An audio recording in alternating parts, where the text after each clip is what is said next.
Bonjour Bonjour Quentin. Quentin. Bonjour les filles. Alors Quentin, on est réunis aujourd'hui, on aimerait bien en savoir un petit peu plus sur toi, maintenant que tu nous as présenté toute ta liste, C'est un et bon nous point. y compris. C'est à ton tour de te présenter. Donc pour les quelques Gandrangeois qui ne te connaissent pas, qui ne sont pas venus à ta rencontre ou que tu n'as pas rencontré toi-même, au-delà du sportif, de l'ancien sportif de haut niveau maintenant, et du candidat donc au municipal à Gandrange, qui se cache derrière Quentin Bigot dans la vraie vie?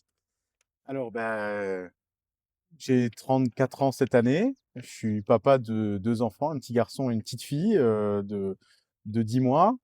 Je suis marié à Alexandra, mon épouse. J'ai grandi à Gandrange, depuis, ma naissance puisque mes parents, étaient installés à Gandrange. Mes grands-parents y étaient installés aussi, donc il y a une vraie, histoire d'enracinement dans à la ville de Gandrange. À côté de ça, effectivement, j'ai été à l'école primaire à Gandrange, j'ai été, ensuite au collège à Vitry. J'ai passé, mes diplômes, au lycée La Briquerie de Thionville où j'ai eu un BTS en électrotechnique. À la sortie, j'étais sportif de haut niveau au même moment. J'ai été pris à la ville de Gandrange, comme, électricien, avec un statut de sportif de haut niveau. Ensuite, je suis parti, j'ai été sportif de haut niveau purement professionnel pendant, quelques années. Puis, mon rêve d'enfant, c'était de devenir conducteur de train. Donc je suis devenu conducteur de train en 2015. J'ai exercé pendant plusieurs années. Ensuite, je suis passé à la formation des conducteurs de train et j'ai évolué les dernières années, sur un poste d'expert en sécurité ferroviaire au sein de la même entreprise qui est pas SNCF, qui est une filiale privée de SNCF. Et selon toi, quel est le principal défi de Gandrange et comment comptes-tu y répondre? Alors là, le défi, il est assez clair, c'est rétablir, les finances de la ville, avoir une ville, saine, une ville qui peut investir dans des infrastructures structurantes pour les habitants. Ça va être le plus gros défi. Ensuite, redorer l'image de la ville, c'est-à-dire que on a souvent été synonyme d'une ville industrielle, un passé industriel, qui a jamais finalement réussi à se reconvertir. On voit Amnéville à côté, alors on fera pas de Gandrange Amnéville, mais enfin, Amnéville était une ville aussi industrielle qui a su se reconvertir par la pulsion d'un maire qui est devenue une grande ville touristique. Donc je veux pas faire de Gandrange une ville touristique, mais enfin, on a quand même des atouts. On est ici dans le bois. On a la chance d'avoir un très beau bois.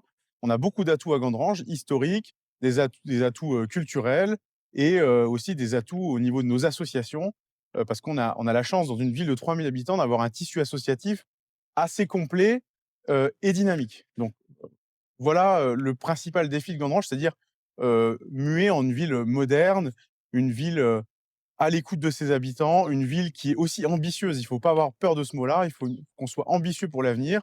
On a des beaux atouts, il faut les exploiter. Comment comptes-tu, établir ou rétablir un climat apaisé entre non seulement les habitants, mais aussi les différents acteurs, les associations, les entreprises et la commune? Et forcément, ça sera, une des priorités et ce qui est bien, c'est que ça coûte rien. C'est-à-dire que, avoir des élus disponibles, proches, des gens, qui soient, simplement présents en mairie, présents sur le terrain. Moi, j'aime bien le dire un peu, trivialement, mais j'aime bien avoir les pieds dans la boue aussi. Et je pense qu'un maire d'une ville comme la nôtre doit savoir mettre ses bottes, aller dans la boue, doit savoir, aller à la rencontre des habitants, ne doit pas avoir peur de se faire engueuler aussi parce que ça fait partie du quotidien d'un maire et c'est comme ça qu'on arrivera à recréer de la confiance avec les habitants parce que je peux comprendre et c'est aussi un petit sentiment national en ce moment, c'est que les Français n'ont plus confiance en leur politique et moi, si je me suis engagé, c'est aussi par rapport à ça.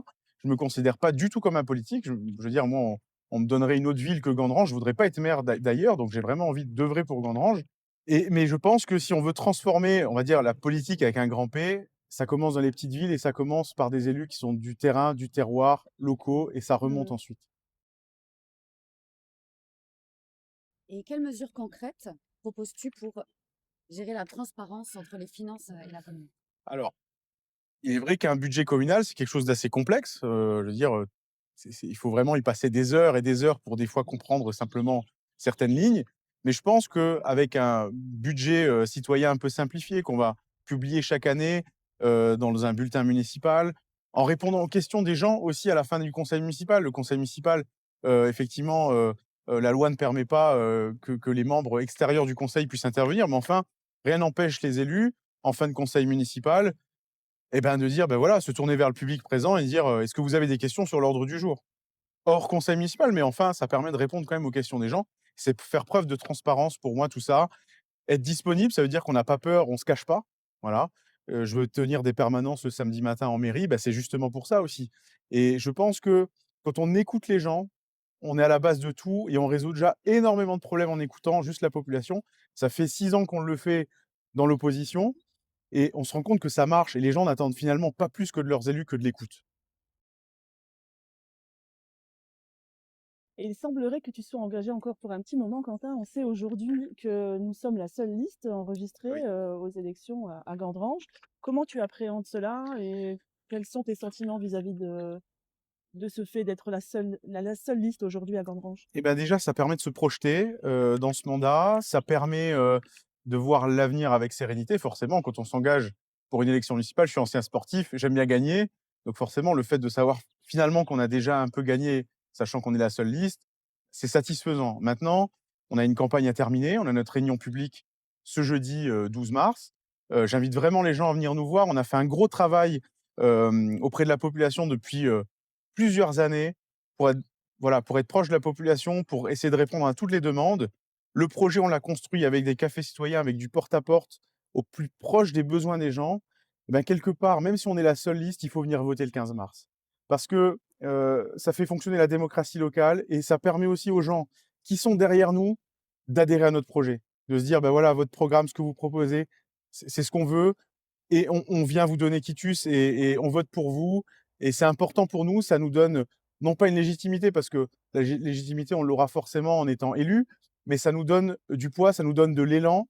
On a voulu créer une dynamique avec les habitants sur cette campagne municipale.